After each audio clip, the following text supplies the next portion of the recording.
Ready to face your fears head on, conquer them, and create a safer, more prosperous future? Worried that the world has gone nuts and you've become an insanity magnet? Then grab a cold libation, put on your fuzzy slippers, and get ready to create your own safe space. It's the Safe Space Podcast with your host, Tammy D. For more information and episodes, go to www.saferpodcast.com. That's www.saferpodcast.com. Hey, everybody. Welcome to the Safe Space Podcast. I'm your host, Tammy DeLu, and with the name that nobody can spell, nobody can pronounce, and all that good stuff. So that's why I just say Tammy D. In keeping with our goal of bringing you some of the most interesting minds around, people that are just like you, but they aren't. People that are doing amazing things, people are thinking amazing thoughts, and perhaps people that can help you get better focused on your goals, or at least give you some ideas about what to do. Because, I look around me and it's very, very confusing right now, and a lot of people are sort of stuck. So in this podcast, we're going to say, how do you get safely out of this morass? And how do you get unstuck in your business, your personal life, and everything else? I am so happy to bring one of the most interesting people, though, that I've ever encountered. I would say this because his background is so broad and so varied and so amazing. It runs the gamut from very intellectual pursuits to things that you and I might think are a little woo, neuro-linguistic programming and all sorts of things. His name is Stever Robbins. Some of you are familiar with his work because you've heard other podcasts that I've produced, and he's been on at least one of those. And he's a serial entrepreneur, aren't we all these days? He's also a podcaster and a productivity expert. I certainly need what Stever Robbins does in my life, because sometimes I'm just not productive. And I know some of you out there said, I wonder what I could do if I could really focus and really get more productive. Stever Robbins has a great pedigree. He holds an MBA from the Harvard Business School. He has a BS in computer sciences, super nerd, right, from MIT. And he's done a lot of things. He's also a certified master trainer elite of neuro-linguistic programming. I'm really into that because of the marketing side of things. So I'll let Stever tell you more about himself, what he's doing these days, and how he got through the current, or I guess it's an ongoing crisis in America, what he's looking at. And he's going to be honest with you and tell you that he doesn't have all the answers, I guess, but maybe he will spark your imagination. Welcome to the Safe Space Podcast, Stever Robbins. It's a pleasure to be here, Tammy. Thank you so much for having me. And I am certainly, you didn't set low expectations here. We're currently in a world that is ravaged by combinations of war and pandemics, and some would say the final stages of an economic system that has gotten increasingly dysfunctional for at least the majority of the people, or a vast plurality, I'll say, of the people in America. And we're going to solve it all in just a few minutes. So we're going to solve it all. Challenge accepted. Well, we're going to solve it all. But I think, it's important that people know that they are not alone in these deep, dark thoughts they're having. So go, tell us who you are, what you're doing, and how you're sorting things out, because I think that would be instructive for everyone. Sure. Well, that's a pretty broad question. Can you narrow it down any? Are we talking personal life? Are we talking work life? Are we talking about my feelings of, around national security? You're right. It is very broad. Sorry, I will narrow it down a little bit and say that, we tend to want to compartmentalize everything as humans, right?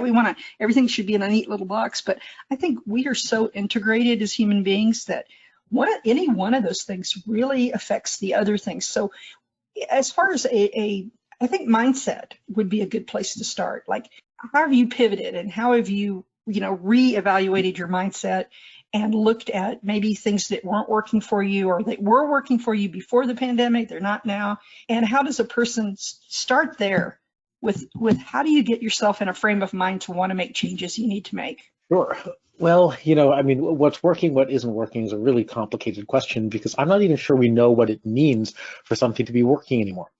right? One of the things that's been talked about, and I'm going to take the work world here as an example, people have been saying, oh, even if people don't want to entirely work from home, maybe we can go to these hybrid models where you spend some of your time working at work and some of your time working at home.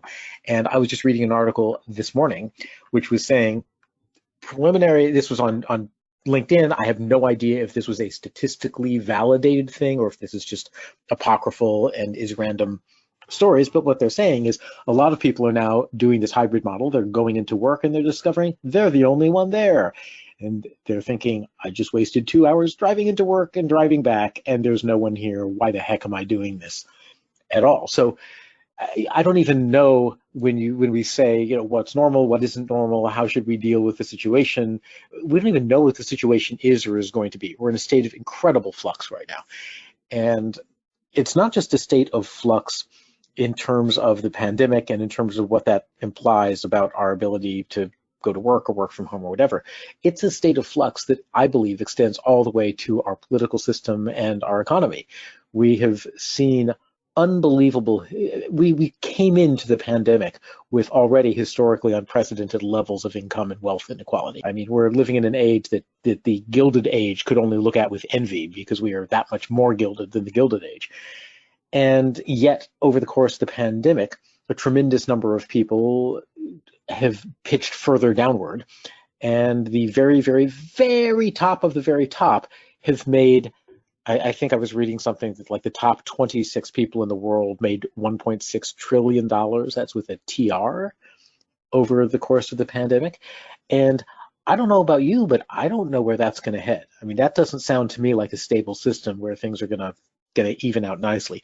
So at this point, I don't even really know what we should be striving for. What does a healthy economy look like? What do healthy practices look like? What does a healthy work life look like? And I'm just very happy that I'm a particular safety-seeking person, which I love. I love the fact that's the orientation of the podcast. I'm just like, you know what? I am apparently fortunate enough to be in circumstances where I can pretty much just kind of sit in my bedroom and run my business out of my apartment and not really worry about what's going on with the pandemic. And, and there are times when I have just been totally, totally tempted to do nothing but close my eyes, dive into a video game or something somewhere and just really stop thinking about what is normal going to be, because you can drive yourself absolutely nuts doing that. Yeah, well, I have the same kind of situation. I mean, I'm able to do that to a certain extent, but I also, because I work with a lot of people, I hear all these stories, and I obviously, you can't live in reality and not see this stuff. But I think the biggest thing for people right now is they're worried about what should I be doing every morning when I get up? Is there even a reason to get up? I mean, I've had people come in and say, I don't even see the point, because as you pointed out, just a handful of people, it's not even the 1%, Stever, it's the less than it's the 0.25% of people that have accumulated so much wealth. There was the greatest transfer of wealth that I've ever seen in my lifetime during the pandemic, post-pandemic, and now we're trying to start a war to cover up everything. What should they focus on just to get themselves out of this, this quagmire? Sure. Well, so first of all, I would say focus on your mental health to the extent possible, because if you're not in a good mental frame of mind, you're not going to be able to make good decisions. You're not going to be able to be optimistic enough to have the motivation about all the other areas of your life. This has been an issue that certainly has hit me in the last several weeks. I'm an introvert, so all of the lockdowns and the stay at home to be safe of COVID, I largely was able to wait that out. Now, however, I have finally gotten to the end of my tolerance, and I would like to get back out into the world and doing things. Where I am, everything is quote unquote back to normal, right? Everyone is going out, they have bars, no one's wearing masks, and I'm actually watching the case counts. And we are beginning another exponential rise with this next variant, which is more contagious than the previous one, and they believe may be more dangerous than the previous one. And I'm just kind of looking at this going, holy crap, like when can I actually return to living at least some portion of my life in a predictable way where I can move forward? And part of it is that it got so bad that I was just really getting depressed and upset. And of course, the problem once I have gotten depressed and upset is that then when I try to deal with other things, the depression and the upset just overwhelms my ability to deal with questions like, what should I do about work? What should I do about the war? Should I protest this war that's going on? Should I not? How can I even, should I even educate myself to find out what it's really about so that I can form an educated opinion as opposed to a knee-jerk opinion? And the answer is, oh my God, I'm so upset and depressed because I'm stuck in my room. I don't have time for all of this, but I do have video games. So that's where I go. Video games. So you're saying everybody should be doing something escapist, right? Okay. Well, no, I'm saying when I'm depressed, that's where my brain goes, because I don't have the mental zoobs to be able to do anything else. Video games are in fact escapist, and at the moment, right, if I'm depressed, they're like the only thing that I can think of. So the top priority is get your brain back into a resourceful place, because unless your brain is in a resourceful place, you can't actually start solving these other problems or figuring out how to deal with these other problems and detach yourself from your video game console or whatever your personal video game console is. So my favorite thing, and everyone can have their own coping mechanisms. I have no skin in the game of what your personal coping mechanisms are. Like mine is, I use a thing called The Work of Byron Katie, which is you talked about woo-woo earlier. I don't find it woo at all. It seems to work like very consistently. It's basically just a way to examine the thoughts that are causing you stress. And there is something about the way that you examine the thoughts that causes them to lose a lot of their emotional power. You still have them. So I still think things like, oh my gosh, I don't know, what I'm going to do about the pandemic. I miss my friends. I want to go out and do things. But it doesn't plunge me into depression anymore. Instead, I just go, well, I guess I don't know what to do about things. Let me sit down and give it some real thought. So it takes me out of that helpless place and puts me in a place of more resources. And that's one of the big things that I have been doing to get myself out of this spiral that I go into, which is I examine my thoughts. And, again, I'm not going to argue where it came from. This is a technique that was invented or discovered by this woman. There has been some research done on it, but not published yet. I've seen the research, but it has not been published or peer-reviewed. The research suggests that whatever it is her technique does, it really does seem to tap into multiple different aspects of depression and happiness, and somehow it fixes them. And she doesn't claim to know how either. She's like, I woke up one day, I figured out how to do this, and I guess it works. But that's step one. Step one is get your brain into a more resourceful state. And then for me, a lot of it is about finding a solid place and building outward from there. So if your work has been disrupted, that's not your solid place. That's a place of chaos. So find your family, if that's your solid place, or if you have friends, and maybe you can't see your friends in person, but maybe you want to talk to them every day. I have a friend who every single morning we talk for about 15 minutes at 9 a.m. We actually do it we do it for accountability about things, but it also serves as an emotional touchstone, so that it's like, okay, there is one constant in the world. The constant is nurturing. It is this friend that I have, and we talk every day for at least 15 minutes. That's good. It's really good, because I found that I was doing that intuitively when in the beginning of this. And it's not just about, it's really now, I think it's the post-pandemic situation that feels so up in the air, and having somebody who's grounded. I have a friend who's very, very grounded, and not that she's non-emotional, but she keeps her emotions in check. She tries to be very sanguine. She tries to be very logical about how she approaches life, and it helps me a lot when I start to panic, because I think what you touched on is something, and we're going to the business side of this, because I work with financial advisors and insurance agents and a lot of real estate investors, and they're all very fearful.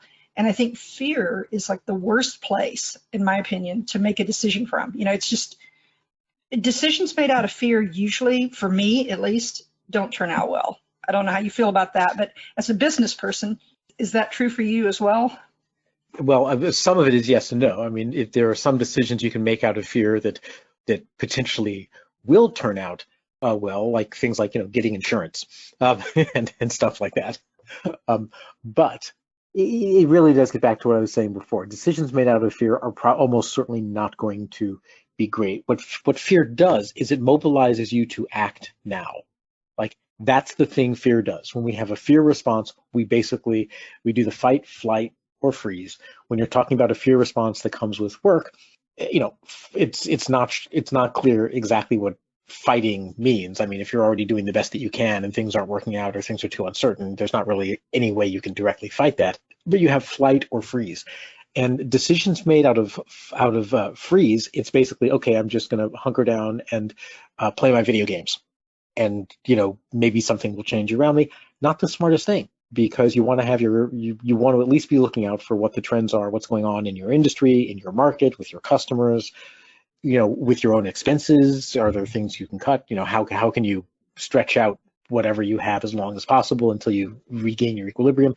And then of course flight, and this is where fear comes in. Flight is, I'm just going to do something, whatever. Anything that I'm doing is better than nothing. I just want to run away from the situation. And that's what fear prompts us to do. If you're not freezing, fear just prompts you to take action and to take action now. That's great when you're facing a saber-toothed tiger, and taking action now means running away from the saber-toothed tiger. But when you're talking about running a business and you are taking action based on fear, that's probably going to lead you to just take any action, which is not a particular that's not a recipe for making good business decisions at all.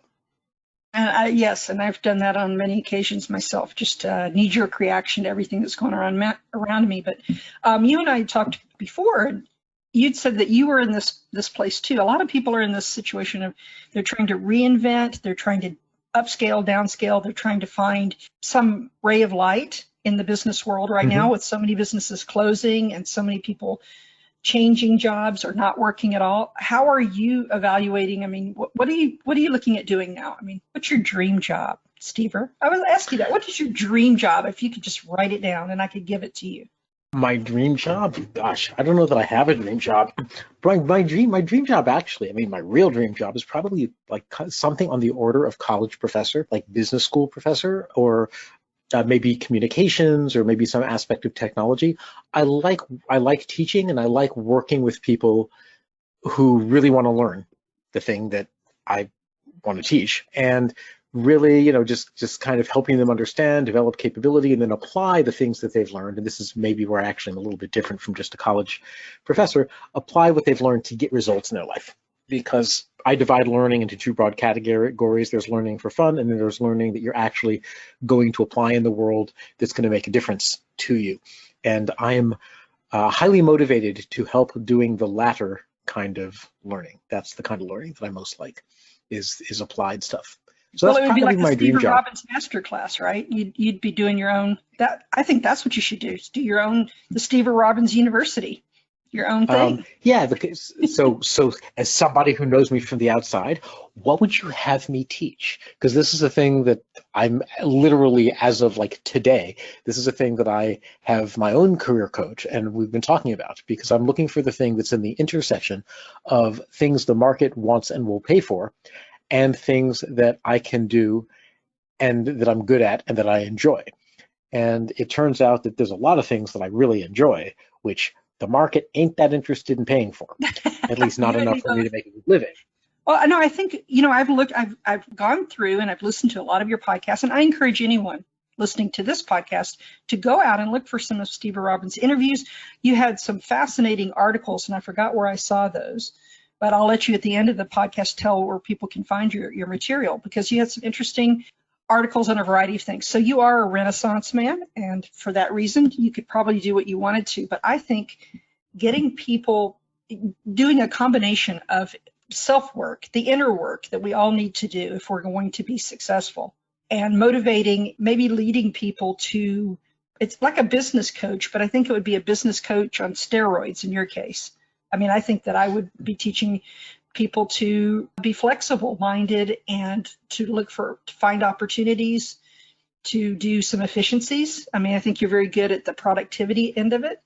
And I think productivity in America has gone way, way, way, way down the tubes. So perhaps that would be your focus, being productive and lean and scalable and all that good stuff. I'm taking notes here. So clearly one of the ways to be successful and to help refocus yourself is to show up and be interviewed by Tammy, because she'll tell you what it is that you appear to be from the outside. Yeah, I mean, in terms of advice that I would give other people around this, especially if you're somebody whose business is just hanging on because of COVID and are having real problems, or your business has maybe gone under and you're looking for reinvention, etc., is really, so first of all, that very issue, the issue of reinvention, the issue of, okay, we're now living in a somewhat different world than we were in 2019, and who knows how it's going to play out. That itself is an opportunity to come up with ways to help people. And if you help people deal with the uncertainty, and when I say deal with it, I may mean emotionally deal with it, but even concretely deal with it. So let's say that someone is feeling really uncertain about, I'm trying to think of something I actually have a good answer for.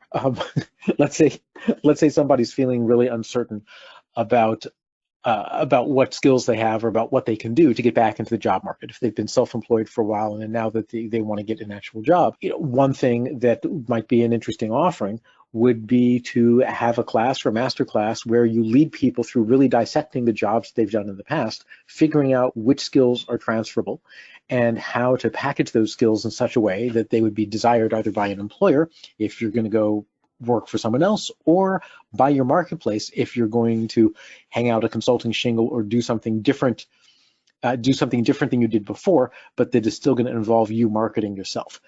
That's a way of helping people reduce uncertainty in their job situation. Obviously, it doesn't get rid of it, but it at least gives people something to do in a direction that is likely to lead them somewhere good. Maybe something about reducing uncertainty in family situations. Teaching. Again, I'm making all of this up on the fly, so I have no idea if any of this would actually. No, I think the job thing, you've hit on something really. I have heard I've gotten feedback from a lot of people who've tried to go back into the job market and they're just not getting anywhere that they need to be. And so having that kind of coaching would be very, very valuable, I think. I think you got something there, Stever. Writing that one down too.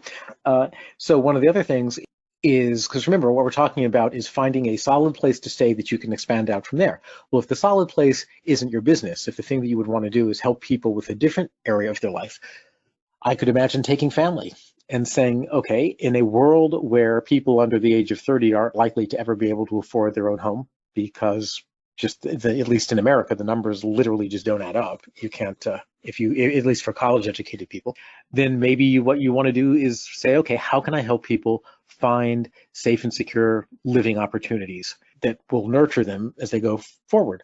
Maybe you start a co-housing project. Maybe you teach people how to find friends of theirs and go in together on a house or figure out some cohabitation thing. Maybe you have courses or books or a service where you help families figure out how to live together because the kids aren't moving out until 30, and given what the pandemic has done, and given I was just reading a thing about like the Black Rocks of the world buying up entire subdivisions and raising prices to the point where people can no longer afford to buy but only to rent. And of course, the next obvious step is to then raise the rents, which would be why they would do something like that, as far as I can tell. Maybe what you teach people how to do is how to go back to the way we lived in the early 20th century, where you've got 3 or 4 generations all living in one house, and figuring out how to do that. So, so what I would do is I would say, what are the different areas of people's lives where I can make a difference, or where I have some good ideas, and then how can I bring those ideas directly to the market, or how can I give people a process for finding those ideas for themselves and finding their own answers? Because at the moment, as I think we all know, no one really knows what the heck is happening next. No, nobody does. There's a lot of people wanting to pontificate on everything, but we've never had all these things happening at once. I think that's the problem.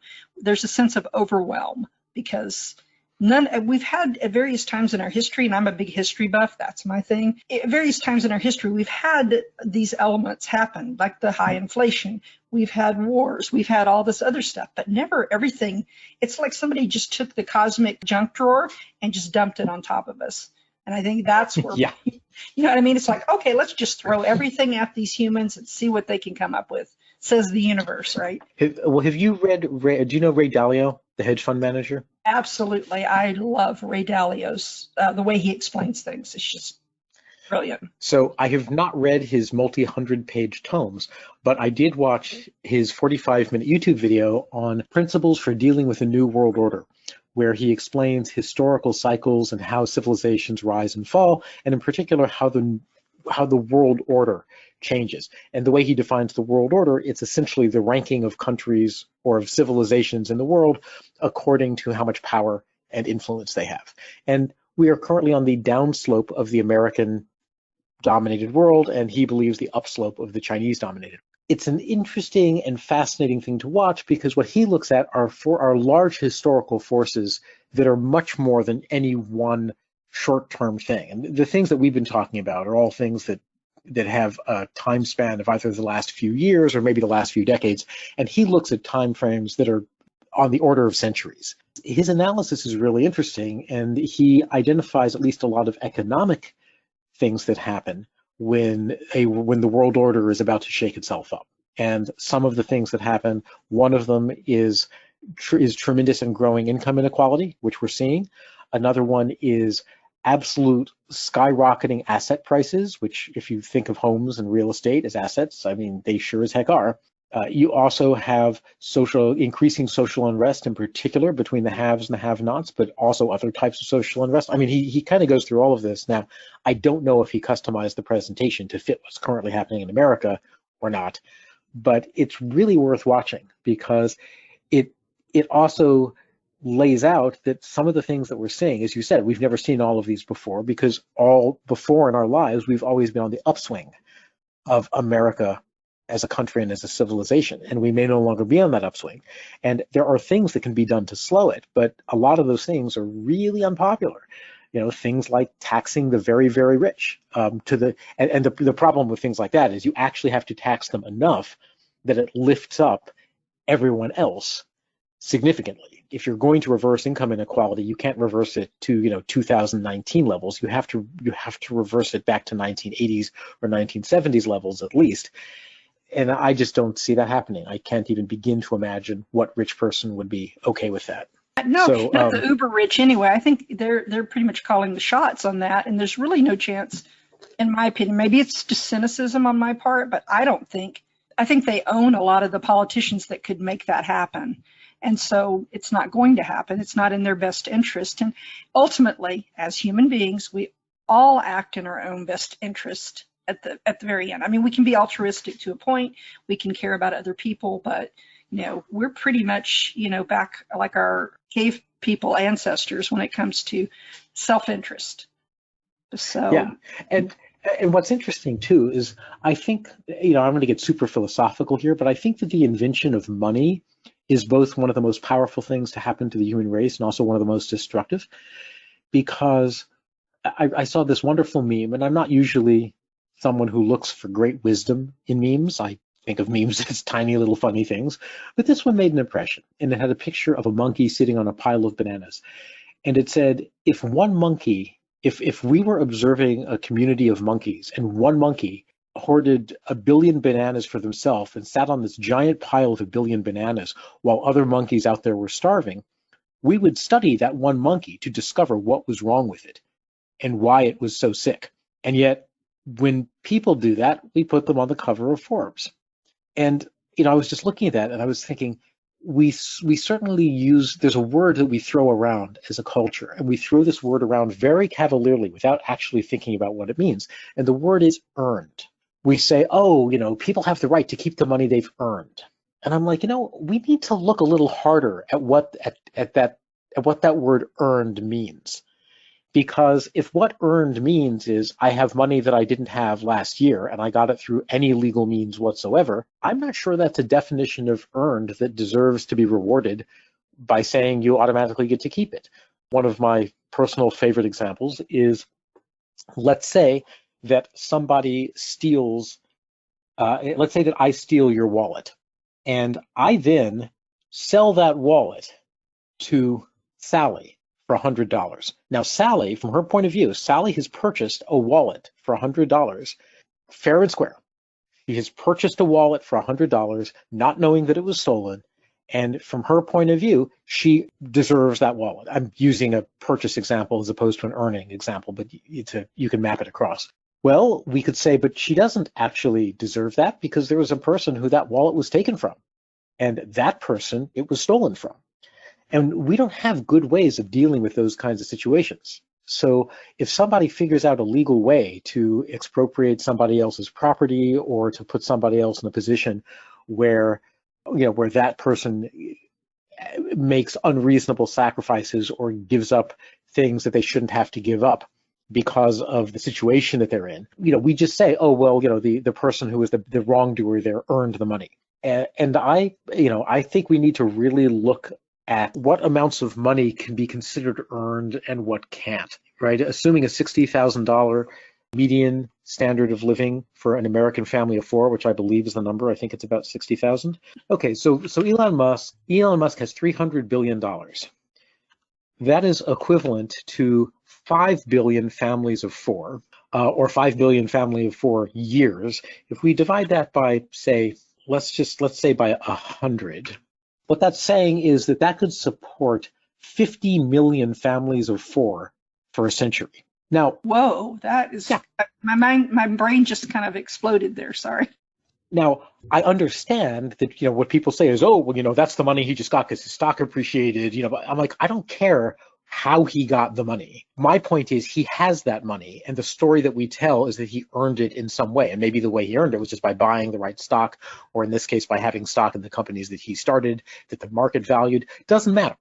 What matters in my mind is there's this gigantic pile of wealth that he is in 100% sole control of, while there are people starving and people who can't afford to get COVID shots and people who can't afford to eat. In Elon's defense, though, he has, to his credit, done a tremendous amount of philanthropic endeavors, and he is aware of that. I think he is very, very conscientious about, whenever I hear him interviewed, he brings these things up. He brings the environment up. So it's not like he's totally clueless when it comes to that. I think he has the ability to do even more, and I think you will see him, hopefully.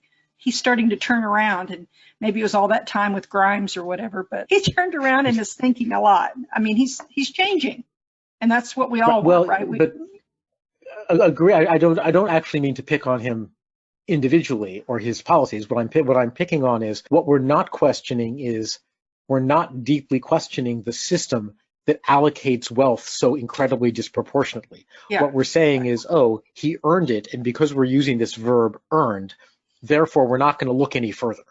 We're just going to say, oh, okay, he earned it, therefore he can have it. I look at this and I say, is it reasonable to say that all of the wealth, all of the $300 billion generated by his three companies, that all of it should go to him? I don't think that's reasonable. He did have, he does have tens of thousands or hundreds of thousands of employees.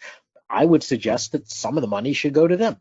But the problem is that I don't know the mechanism, right? People say, oh, how would you do that? I don't know. I genuinely don't know. I can look at a system and see that it's broken and say, here are the things that I think are broken about it. Doesn't mean that I instantly know how to fix things.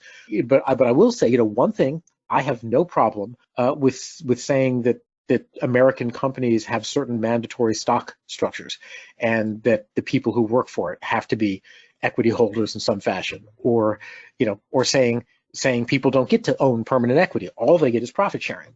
And so if you leave the company, you stop receiving some share of that. So, if Elon ever quits or is displaced as CEO, I don't know. I'd bring back pensions. Okay. This is something I've thought about for a long time, because working in the financial services industry, I do run across some of the older guys and gals that tell me about their clients that have pensions, and we got rid of pensions in this country. Big mistake. These companies should be forced to offer pensions again instead of putting the burden on the taxpayers, which is what we have now. We have a government running these programs instead of these companies. You should get a gold watch and a nice pension, and they can afford to do it. You're absolutely right. I think we solved that problem. We're just going to go back, and if you make above an X amount of money in this country as an entrepreneur or a company owner or CEO or whatever, you have to have a pension plan in your company. Yeah. Yes, I am very much, or we have to accept tax rates that are high enough that we have some kind of national safety net. Personally, I don't care whether we do it at the company level or the corporate level, but the reason that we have joined together in a community, the reason human beings came together and formed civilizations is because together we can both accomplish more and also be safer and take care of each other. And somehow we've forgotten that last part. The reason we are together in a country is so that we can take care of each other. Like, that's a pretty critical piece of being part of a civilization. Yeah, people come together because they want to, you're right, they want to build community, and we are doing the absolute opposite with our system, unfortunately. We are at the top of the hour, and I'm telling you, this has been one of the most interesting discussions I've had with anybody recently. I would love to pick your brain some more. I hope you will join us again at some point. Stever Robbins, where can people find you if they need to talk to you about whatever, opportunities or whatever, coaching? You can find me at Stever Robbins, SteverRobbins.com. And just there's a contact menu item, and feel free to just click on that and contact me. So SteverRobbins.com. You can find my old podcast archives at, I believe it's getitdoneguy.com/archive. I don't remember if it's archive or archives, but getitdoneguy.com/archive, and that'll take you to an archive of all of my old podcast episodes. Well, again, I want to thank Stever Robbins. He is just multifarious to the nth degree. Thank you for coming on the show, and I appreciate you a lot more than I even did before. So please come back, and we will talk again soon. Thanks so much. Absolutely. Thank you, Tammy. You've done it.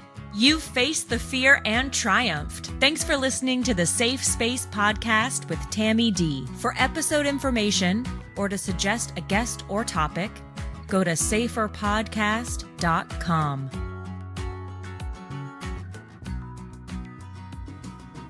As the world